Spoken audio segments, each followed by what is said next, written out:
북한이 최근 순항미사일을 발사한 데 이어 이번에는 이처럼 탄도미사일까지 발사했습니다. 미국의 시선을 끌기 위한 도발로 보이는데요. 앞으로 대미 도발 수위가 점점 더 높아질 수 있다는 우려가 나옵니다. 지성림 기자입니다. 북한이 이번에 발사한 것이 탄도미사일이 맞다면 이는 미국 바이든 행정부 출범 이후 첫 탄도미사일 도발입니다.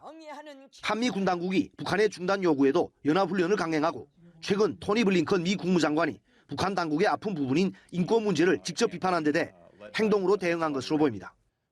지난 일요일 발사한 순항미사일에 비해서는 도발 수위가 높지만 단거리여서 아직은 저강도 도발로 평가됩니다.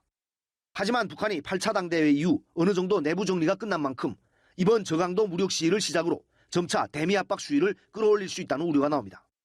바이든 행정부의 대북 정책이 강경으로 갈 가능성이 매우 크기 때문에 북한의 입장에서는 더 이상 기다리지 않고 미국의 압박을 가하는 벼랑 끝 외교로 돌아섰다라고 판단이 됩니다. 바이든 행정부의 대북 정책 검토가 최종 단계인 상황에서 북한은 지금이 미국을 압박할 마지막 타이밍이라고 판단했을 수도 있습니다. 순항미사일을 대수롭지 않게 여기는 미국의 시선을 끌기 위해 도발 수위를 조금 더 높인 게 아니냐는 분석입니다. 북한의 대미 도발은 알래스카 단판 이후 미중 갈등 심화에 비례해 북중 협력이 가속화되는 정세와도 연관이 있어 보입니다. 최근 김정은 국무위원장과 시진핑 중국 국가주석은 구두 친서를 교환하면서 양국의 밀월 관계를 부각했습니다. 적대 세력들의 전방위적인 도전과 방해 책동에 대처하여 조중 두 당 두 나라가 단결과 협력을 강화할 때 대하여 강조하셨습니다.